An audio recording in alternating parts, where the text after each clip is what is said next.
Talyasinta dengan NIM 4202327042 kelas 4B. Pada kesempatan kali ini saya akan mempresentasikan ujian akhir semester pada mata kuliah tipologi bangunan tropis, yaitu mendesain bangunan tropis mewah 2 lantai dengan dosen pengampu Bapak Indrayadi STMT. Yang pertama ada studi literatur, yang dimana studi literatur ini berisikan definisi-definisi, fungsi dan ciri-ciri, kemudian dilanjutkan dengan studi kasus. Arsitektur tropis merupakan representasi konsep bentuk yang dikembangkan berdasarkan respon terhadap iklim yang dialami oleh negara Indonesia, yaitu tropis lembab. Konsep arsitektur tropis pada dasarnya adalah adaptasi bangunan terhadap iklim tropis, di mana kondisi tropis membutuhkan penanganan khusus dalam desainnya. Kemudian definisi rumah tropis. Rumah tropis adalah pendekatan desain rumah yang dirancang khusus untuk beradaptasi dengan iklim tropis yang berciri panas dan lembab. Tujuannya untuk menciptakan hunian yang nyaman dan efisien dengan memanfaatkan elemen-elemen alami. Definisi rumah mewah. Menurut Peraturan Menteri Perumahan Rakyat Republik Indonesia Nomor 7 Tahun 2013, rumah mewah didefinisikan sebagai rumah komersial dengan harga jual lebih dari 6 kali harga jual rumah sederhana. Rumah mewah dibuat dengan spesifikasi terbaik, berada di lingkungan yang strategis, diisi dengan perabotan mewah dan memiliki nilai jual yang tinggi.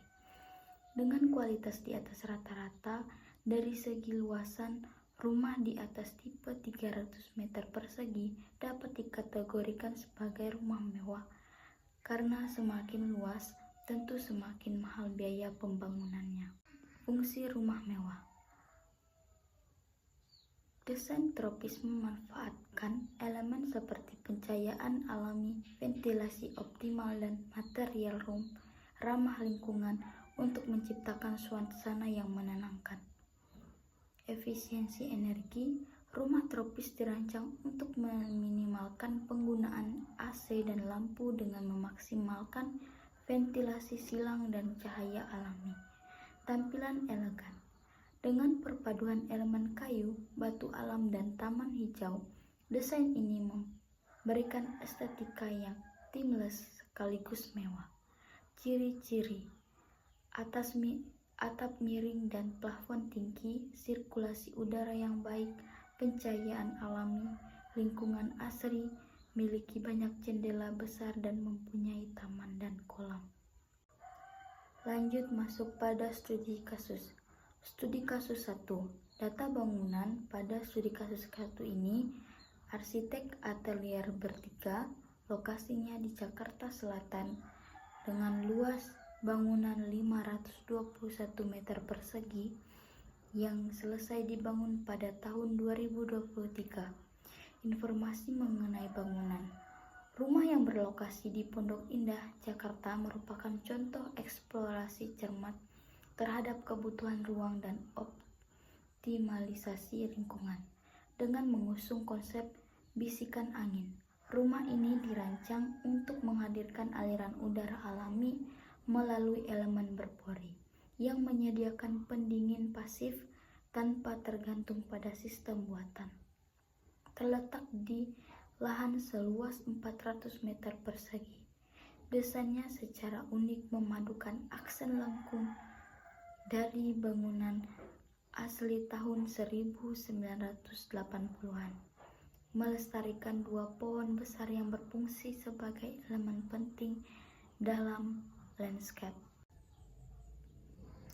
Transformasi Whisper House menjawab kebutuhan fungsional yang kompleks yang diekspresikan dalam bangunan 2 lantai yang selaras dengan suasana resort. Ruang dalam dan ruang luar terhubung dengan mulus, terutama dengan kolam renang yang ditempatkan di tengah. Kolam ini tidak hanya berfungsi sebagai estetika, tetapi juga berfungsi sebagai baterai termal yang mengalirkan udara dingin ke seluruh rumah dan meningkatkan kenyamanan termal. Ruang kosong yang besar di bagian tengah bangunan memfasilitasi ventilasi silang yang memungkinkan aliran udara optimal di kedua lantai. Secara visual, Whisper House mempertahankan beberapa elemen klasik dari bangunan lama termasuk lengkungan dinamis pada fasad, atapnya yang juga berfungsi sebagai meningkatkan aliran udara sekaligus menambah estetika yang khas. Whisper House menonjolkan kesederhanaan dengan material yang mudah didapatkan namun menampilkan karakter. Dengan sentuhan yang bersahaja namun penuh perhatian, desain ini menciptakan suasana hangat dan nyaman, selaras dalam alam dan lingkungan sekitar, sekaligus menekankan konsep rumah yang sehat dan ramah lingkungan bagi penghuninya. Selanjutnya, studi kasus 2. Data bangunan pada studi kasus 2 ini ada arsiteknya Raul Renada, berlokasi di Jakarta, luas bangunan 850 meter persegi yang selesai dibangun pada tahun 2014. Informasi mengenai bangunan ini adalah rumah yang memadukan gaya tropis dan modern di Jakarta. Rumah ini berdiri di atas tanah datar seluas 1.500 meter persegi di kawasan permukiman. Rumah ini terdiri dari 2 zona. Zona utama adalah zona rumah dan zona lainnya adalah pavilion. Keduanya menghadap kolam renang besar. Bagian luarnya terinspirasi oleh modernisme pertengahan abad yang entah bagaimana juga mempengaruhi beberapa arsitek Indonesia awal. Jadi masih ada gaya desain kontekstual berdasarkan beberapa arsitektur modern awal yang dibangun dari 50 tahun yang lalu. Atap pelana memanjang 8 meter cantilever, di bawahnya terdapat kamar tidur. Di sebelahnya terdapat kotak dengan jendela besar untuk ruang tamu utama. Di tengahnya terdapat atap datar rendah tempat kamar tidur kecil menghubungkan 2 gaya atap yang berbeda. Konsep desain untuk proyek ini adalah area 2 tingkat yang muncul di fasad untuk menciptakan ilusi lantai yang mengambang. Dinding berfungsi sebagai pemisah dari struktur. Tidak ada perbedaan khusus antara area dalam dan area luar untuk menciptakan kesan ruang yang luas. Bangunan ini memiliki garis geometri yang kuat dan tampilan yang membuat desainnya tampak ringan dan mengambang. Rumah ini memiliki 4 kamar tidur, 1 di lantai pertama dan 3 di lantai kedua. Konsep interior lantai pertama adalah tata letak terbuka dengan ruang tamu utama, ruang makan, dapur, dan ruang penyimpanan anggur. Semuanya menghadap ke kolam ikan bagian dalam. Langit-langitnya juga terbuat dari triplek dan area lainnya menggunakan geisum. Sisanya adalah logam dan kaca. Jendela utamanya menggunakan rangka aluminium, sementara beberapa di antaranya terutama di aula utama dengan kaca besar menggunakan rangka baja khusus. Studi kasus 3, yang dimana studi kasus 3 ini data bangunannya ada arsitek Alexis Dornier yang berlokasi di Bali, Indonesia. Luasnya 1.385 meter persegi, selesai dibangun pada tahun 2024. Informasi mengenai bangunan. Akasi Residen adalah rumah 4 kamar tidur yang dirancang dengan cermat, yang memadukan prinsip arsitektur modern dengan semangat keaktivitas dan eksplorasi. Rumah ini didefinisikan oleh kekosongan tengahnya yang berani, pusat arsitektur yang menghadirkan cahaya alami, udara dan rasa keterbukaan ke jantung rumah. Inti dari kekosongan ini adalah peluncuran pahatan, fitur yang menata ulang batasan desain hunian. Di luar tujuan fungsionalnya, seluncuran berfungsi sebagai simbol keceriaan, mendorong interaksi dan membangkitkan rasa senang dan penasaran. Lengkungannya yang menyapu memberikan kesan dinamis pada ruang, bertindak sebagai titik fokus mencolok yang menghubungkan tingkat atas dan bawah secara visual dan fisik. Sistem penggangan tangan dengan desainnya yang mengalir seperti sabuk konveyor memperkuat energi ruang hampa. Lantai di bawah terbuka ke kolam renang yang tenang, menyeimbangkan energi ceria dan ruang tengah dengan momen-momen tenang. Penjajaran elemen yang cermat ini menciptakan harmoni antara aktivitas dan relaksasi, mewujudkan integrasi yang mulus antara kehidupan dalam dan ruang luar. Desainnya memanfaatkan iklim tropis Bali dengan ruang terbuka, landscape yang rimbun, dan material alami yang menciptakan hubungan yang mendalam dengan lingkungan sekitar. Akasi Residen adalah rumah yang dirancang untuk eksplorasi dan kegembiraan, dari perosotannya yang menyenangkan hingga irama arsitektur ruang kosong di tengahnya.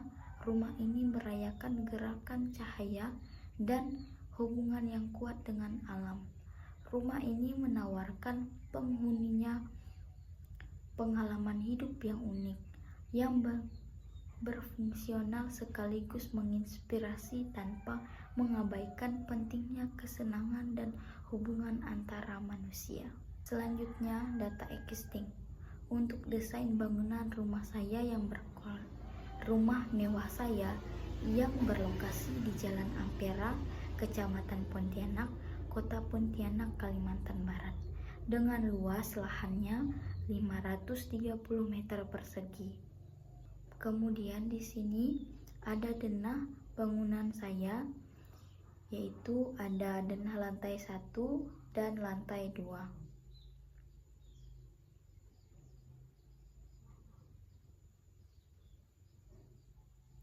Kemudian ada 10 konsep desain.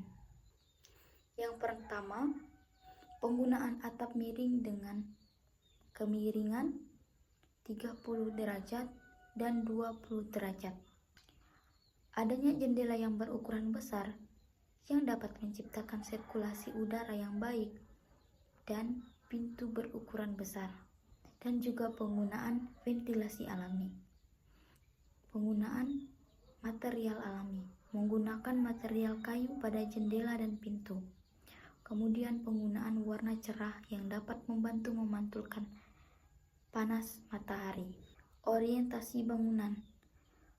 Ruang privat seperti kamar terletak pada arah timur agar terhindar dari sinar matahari sore, dan ruang servis ditempatkan pada arah barat.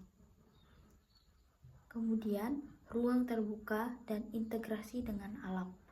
Desain menyisipkan taman, void, dan kolam di dalam masa bangunan. Elemen alami ini menciptakan sirkulasi udara yang baik, memberikan kesejukan dan menyatukan ruang dalam dengan suasana luar. Pencahayaan alami yang melimpah. Bangunan tropis ini dirancang dengan bukaan besar seperti jendela tinggi, pintu kaca geser, dan void 2 lantai untuk memaksimalkan masuknya cahaya matahari. Pencahayaan alami ini tidak hanya mengurangi kebutuhan lampu di siang hari, tetapi juga menciptakan suasana terang, sehat, dan hangat di dalam ruang. Desain ini sekaligus mendukung efisiensi energi dan menciptakan hubungan visual yang kuat antara interior dan eksterior. Bangunan tropis ini mengadopsi talang dan overstack besar sebagai bagian integral dari desain arsitektural. Elemen ini bukan hanya pelengkap, melainkan dirancang untuk menjawab tantangan iklim tropis yang memiliki curah hujan tinggi dan paparan sinar matahari yang intens. Kalang besar berfungsi mengalirkan air hujan dengan cepat dan efisien, melindungi dinding dari tempias, serta mengurangi risiko lembab dan kerusakan material. Tinggi plafon yang ideal. Pada bangunan ini, plafon dirancang dengan ketinggian yang ideal untuk iklim tropis, yaitu sekitar 3,5 meter di area utama seperti ruang tamu dan ruang keluarga. Ketinggian ini bukan sekedar estetika, tetapi dirancang khusus untuk mengakomodasi penggerakan udara panas ke atas, sehingga suhu di area yang ditempati tetap terasa sejuk. Dan yang terakhir, penggunaan kanopi. Bangunan ini dirancang dengan kanopi yang menjorok cukup jauh ke depan, terutama pada area teras. Pintu masuk utama kanopi ini berfungsi sebagai pelindung dari hujan tropis yang deras sekaligus menghalangi radiasi matahari langsung agar tidak masuk ke dalam ruang. Sekian presentasi dari saya ucapkan terima kasih.